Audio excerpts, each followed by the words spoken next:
অত্যন্ত মায়া করে, মহব্বত করে, ভালোবেসে আল্লাহর ঘর মসজিদে আসার তৌফিক দিয়েছেন। সকলে শুকর আদায় করে বলি আলহামদুলিল্লাহ। এই পরিস্থিতি মানুষগুলো আবার কার্যকলাপের দিক থেকে তিন প্রকার হয়। হয় আমার বন্ধু, না হয় আমার শত্রু, আর না হয় সে সাধারণ মানুষ, আমার বন্ধুও না শত্রুও না। বন্ধু অনেক প্রকার হয়, শত্রু অনেক প্রকার হয়। শত্রু বিভিন্ন কারণে মানুষের শত্রু হয়। স্বার্থের কারণে মানুষ মানুষের দুশ্মন হয়, হয়তো দিনের কারণে মানুষ মানুষের দুশ্মন হয়। তো বিভিন্ন কারণে মানুষ মানুষের শত্রু হয়। তো বন্ধুও মানুষ বিভিন্ন কারণে মানুষ মানুষের বন্ধু হয়। দিনের কারণে বন্ধু হয়, একজন আরেকজনকে ভালোবাসে আল্লাহর জন্য, তাকে বন্ধু হিসেবে গ্রহণ করে। আবার স্বার্থের কারণে মানুষ মানুষের বন্ধু হয়, বা ক্ষমতার কারণে মানুষ মানুষের বন্ধু হয়, টাকা পয়সার কারণে মানুষ মানুষের বন্ধু হয়, সৌন্দর্যের কারণে মানুষ মানুষের বন্ধু হয়, বিভিন্ন কারণে মানুষ বন্ধু হয়। রাসূল সাল্লাল্লাহু আলাইহি ওয়াসাল্লাম বলেছেন, তিন গুণ বিশিষ্ট মানুষকে মানুষ বন্ধু হিসেবে গ্রহণ করতে হবে। এই তিনটা গুণ মানুষের মনের ভিতরে থাকে নাকি ফানের ভিতরে থাকে? এখানে একটা কথা, যে গুণ অর্জন করে মানুষ, এটা কি ফানে নাকি মনে? আমরা মনে করি ফান মন এক জিনিস, না, দুইটা ভিন্ন জিনিস। ফান হলো, ফানকে কোরআনের ভাষায় রূহ বলা হয়, আর মনকে কোরআনের ভাষায় বলা হয় নফস। দুইটা ভিন্ন জিনিস, ফান আর মন ভিন্ন জিনিস। রূহ হলো তার জীবনী শক্তির নাম, অর্থাৎ ফান হলো জীবনী শক্তির নাম, আর নফস হলো অনুভূতি শক্তির নাম। মন হলো অনুভূতি শক্তির নাম। যে শক্তি তার দেহ থেকে বাহির হয়ে যাওয়ার পরে তার জীবন থাকে না, সেটাকে বলে রূহ। আর যে শক্তি তার দেহ থেকে বের হয়ে যাওয়ার পরে অনুভূতি শক্তি থাকে না, সেটাকে বলে নফস। যেমন হাসপাতালে অপারেশনের রোগী, তার অচেতন রোগী, তার ভিতরে জীবনী শক্তি আছে কিন্তু অনুভূতি শক্তি নাই, তার নফস নাই। তখন যেমন মানুষগুলোর ঘুমের ভিতরে মানুষ অচেতন থাকে, তখন কিন্তু তার জীবনী শক্তি থাকে, অনুভূতি শক্তি থাকে না।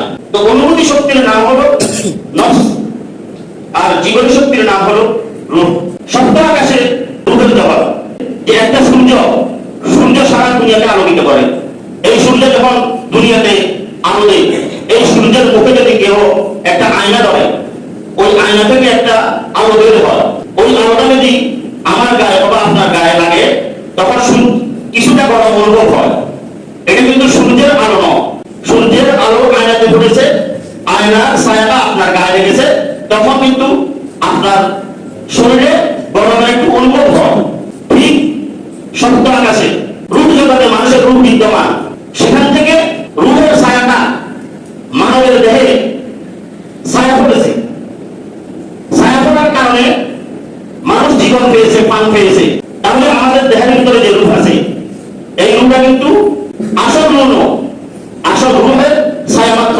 আমরা যে বেঁচে আছি, আসল রূহ নিয়ে বেঁচে নাই, আমরা রূহের ছায়া নিয়ে বেঁচে আছি। যেমন ভাবে সূর্যের আলো আয়নার ভিতরে পড়ে, ওই আয়না থেকে ছায়া বাইর হয়, আর ঠিক তেমনি ভাবে সপ্ত আসমানের রূহ জগৎ থেকে রূহের ছায়া আমার অন্তরে, আমার দেহের ভিতরে ছায়া দিছে, আর এখান থেকে আমি জীবনী শক্তি পেয়েছি। সূর্যের আলো যখন আয়না থেকে সরাই নেওয়া হয়, তখন আয়নার আর ছায়া থাকে না, আয়না থেকে আর ছায়া বাইর হয় না। কিন্তু সূর্য কোনোদিন ডুবে না, সূর্য বিদ্যমান থাকে। এক দেশে না এক দেশে সূর্য সচরাচর উদিত আছে, সূর্য কোনোদিন ডুবে না। কিন্তু সূর্যের আলো যখন আয়না থেকে সরানো হয়, তখন আয়নার ছায়াটা বিলুপ্ত হয়ে যায়। ঠিক সপ্ত আসমানে রূহের জগৎ থেকে, আমার উপর থেকে যদি ছায়া সরে নেওয়া হয়, তখন মানুষটা মৃত্যুবরণ করে। আসলে রূহ মৃত্যুবরণ করে না, রূহের ছায়া সরানো হয়। রূহের ছায়া সরানোর পরে মানুষ মৃত্যুবরণ করে। তাহলে আমরা বুঝতে পারলাম, রূহ আলাদা একটা জিনিস, নফস আলাদা একটা জিনিস। রূহ হলো জীবনী শক্তির নাম, নফস হলো অনুভূতি শক্তির নাম। আমি যে তিন গুণ গ্রহণ করবো, সেটাকে রূহে গ্রহণ করবে নাকি আমার নফসে গ্রহণ করবে? সেটাকে আমার মনে গ্রহণ করে নাকি মনে গ্রহণ করে? সপ্ত আকাশে রূহ বিদ্যমান ছিল এবং সেখানে বিদ্যমান আছে। সেই সপ্ত আকাশের রূহ থেকে ছায়া পেয়ে আমরা বেঁচে আছি। এই সপ্ত আকাশের রূহকে আল্লাহ তাআলা রূহ জগতে আমরা থাকা অবস্থায় আমাদেরকে একটি আমানত দিয়েছেন আল্লাহ তাআলা।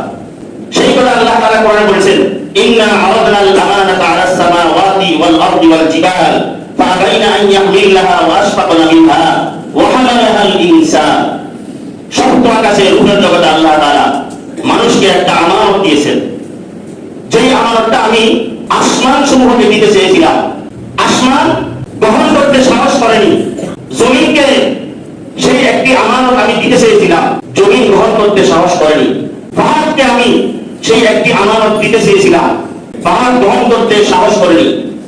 শেষমেশ আমি ইনসানকে ইনসান মানুষকে আমি সেই একটি আমানত দেওয়ার ইচ্ছা পোষণ করেছি। মানুষ আমার সেই আমানতটা গ্রহণ করেছে। ওই আমানতটা আল্লাহ তাআলা আসমান সমূহকে দিতে চাইলেন, আসমান কেন গ্রহণ করেননি? ওই আমানতটা আল্লাহ তাআলা জমিনকে দিতে চাইলেন, জমিন কেন গ্রহণ করতে চাইনি? ওই আমানতটা পাহাড়কে দিতে চেয়েছিলেন, পাহাড় কেন গ্রহণ করেনি? সেই আমানতটা মানুষকে দেওয়ার পরে মানুষ কিসের ভিত্তিতে গ্রহণ করেছে? আসমানকে যখন বলা হলো যে আমি তোমাকে একটা আমানত দিতে চাই, তুমি যদি আমার সেই আমানতটা গ্রহণ করো, সেই আমানত মোতাবেক যদি তুমি চলো, তাহলে তোমাকে আমি পরকালে জান্নাত দিব। এর বিনিময়ে তুমি জান্নাতের সুখ শান্তি লাভ করতে পারবে। যদি আমানতের খেয়ানত করো, তাহলে তোমাকে আমি জাহান্নামে লিপ্ত করব। তখন আসমান বলল, যেই আমানত গ্রহণ করলে আবার যদি সেই আমানত রক্ষা করতে না পারি, তাহলে জাহান্নামে যেতে হয়। সুতরাং এত বড় আমানতের সুখ গ্রহণ করার সাহস আমাদের নাই, আমরা গ্রহণ করতে পারবো না। জমিনকে যখন আমানতটা দেওয়ার জন্য বলল, জমিন বলল, জমিনকে বলা হলো ঠিক তো, যদি আমানত লঙ্ঘন করো, আমানত গ্রহণ করে যদি আমানতের খেয়ানত করো, তাহলে তোমাকে জাহান্নামে দিব। তখন জমিন বলল, যে আমানত গ্রহণ করলে লঙ্ঘন করার অপরাধে জাহান্নামে যেতে হবে, এত বড় সাহস আমাদের নাই এই আমানত গ্রহণ করার জন্য। ভারতকে যখন এই আমানত গ্রহণ করার কথা বলা হলো, পাহাড় একই উত্তর দিল, যে আমানত গ্রহণ করে আমানতের খেয়ানত হয়ে গেলে জাহান্নামে যেতে হবে, এত বড় আমানতের গ্রহণ করার সাহস আমাদের নাই। তবে কেন মানুষ এত বড় আমানত গ্রহণ করলো? মানুষকে উল্টো পথে যখন আমানতের কথা বলা হলো যে আমি তোমাকে একটা আমানত দিব, এই আমানতটা যদি তোমরা গ্রহণ করো, তাহলে তোমাকে জান্নাত দিব, মানুষ সাথে সাথে গ্রহণ করে নাই। মানুষ আল্লাহকে বলছে যে আল্লাহ, সেই আমানতটা রক্ষা করার শক্তি আমাদেরকে দিবেন কিনা? সেই আমানত আপনি আমাদেরকে দিবেন, সেই আমানতটা ঠিকমতো যথাযথভাবে পালন করার শক্তি আমাদেরকে দিবেন কিনা, সাহস আমাদেরকে দিবেন কিনা? আল্লাহ তাআলা বলছেন, হ্যাঁ, যদি তোমরা আমানত গ্রহণ করো, তোমাদেরকে আমি সেই আমানত রক্ষা করার শক্তি তোমাদেরকে দান করব। তখন মানুষ বলল, যে আমানত আল্লাহ তাআলা দিবেন, আমার সেই আমানত রক্ষা করার শক্তিও আমাকে দিবেন, তাহলে এখানে তো আমানত খেয়ানত করার কোনো বিষয় আসে না। যে আমানত গ্রহণ করলে জান্নাতের মতো নিয়ামত আল্লাহ তাআলা আমাকে দিবেন, আবার আমানত রক্ষা করার শক্তিও আমাকে দিবেন, এখানে কেন আমি আমানতের খেয়ানত করব? মানুষ বলল, হ্যাঁ, আমরা আমানত গ্রহণ করলাম। মানুষ যে আমানত পাহাড় গ্রহণ করে নাই, আসমান গ্রহণ করে নাই, জমিন গ্রহণ করে নাই, সেই আমানত একমাত্র মানুষ জাতি ইনসান গ্রহণ করেছে। সেই আমানতটা কি? সেই আমানতটা হলো আল্লাহ তাআলার বিধান, আল্লাহ তাআলার বিধান, আল্লাহ তাআলার হুকুম, আল্লাহ তাআলার শরীয়ত, আল্লাহ তাআলার দ্বীন। এক কথা, আল্লাহ তাআলার বিধান আমাদের উপর আমানত। এই বিধান রক্ষা করা প্রত্যেক মানুষের জন্য ফরজ, এই বিধান রক্ষা করা প্রত্যেক মানুষের জন্য কর্তব্য। প্রতিটা শ্বাসে প্রশ্বাসে, প্রতিটা নিঃশ্বাসে, প্রতিটা বাতাসে, প্রতিটা সেকেন্ডে, প্রতিটা মুহূর্তে আল্লাহ তাআলার বিধান মোতাবেক জীবন পরিচালিত করতে হবে। এই আমানত গ্রহণ করে আমরা দুনিয়াতে এসেছি। তখন মনে করতে পারেন যে আমরা কই আমানত গ্রহণ, আল্লাহ থেকে কই আমানত নিয়েছি, আমাদের তো মনে নাই। কেমন ভাবে আমরা বুঝবো যে আল্লাহ থেকে আমরা রূহের জগৎ থেকে আমানত নিয়ে এসেছি, আল্লাহর বিধানের আমানত নিয়ে এসেছি, কই আমাদের তো মনে নাই। এটা বোঝার জন্য আমি একটা উদাহরণ দিই।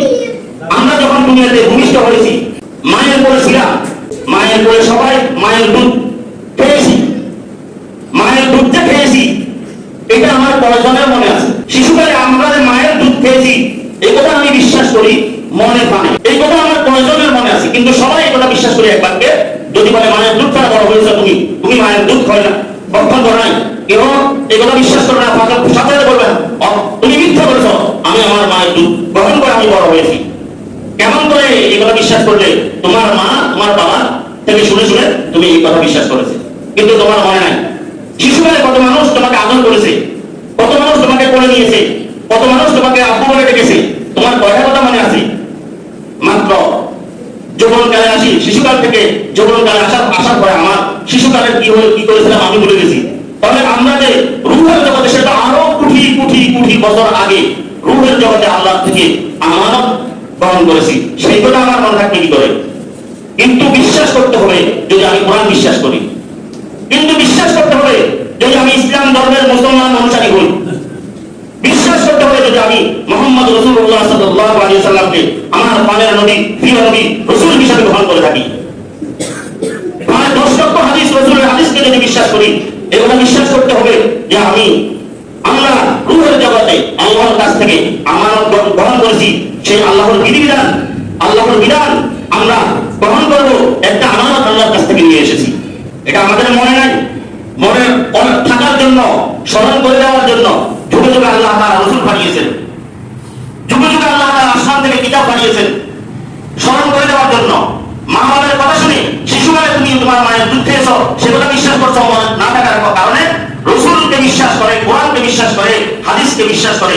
এগুলো বিশ্বাস করতে হবে যে রূহের জগতে আমরা আল্লাহর কাছ থেকে আমানত নিয়ে এসেছি, আল্লাহর বিধান পালন করব। যে আল্লাহর বিধান পালন করবো বলে আমানতটা নিয়ে এসেছি। আল্লাহর বিধান যার অন্তরে আছে তার ভিতরে 3টা গুণ বিদ্যমান আছে। যে 3 গুণ বিশিষ্ট ব্যক্তিকে বন্ধু বানাইতে হবে, সেই 3 গুণ যে আল্লাহর থেকে আমানত নিয়ে এসেছে, সেই আমানত রক্ষা করে চলেছে, তার কাছে ওই 3টা গুণ বিদ্যমান আছে। 3 গুণটা হলো, 1 নম্বর গুণ হলো যাদেরকে দেখলে আল্লাহর কথা স্মরণ হয়। দুনিয়াতে এমন কিছু মানুষ আছে তাদেরকে দেখলে আল্লাহর কথা স্মরণ হয়, তারা ওই আল্লাহর আমানত রক্ষাকারী ব্যক্তি। 2 নম্বর হলো যাদের কথা শুনলে ইলম বাড়ে, জ্ঞান বাড়ে, বুদ্ধি বাড়ে, দুনিয়ার জ্ঞান নয়।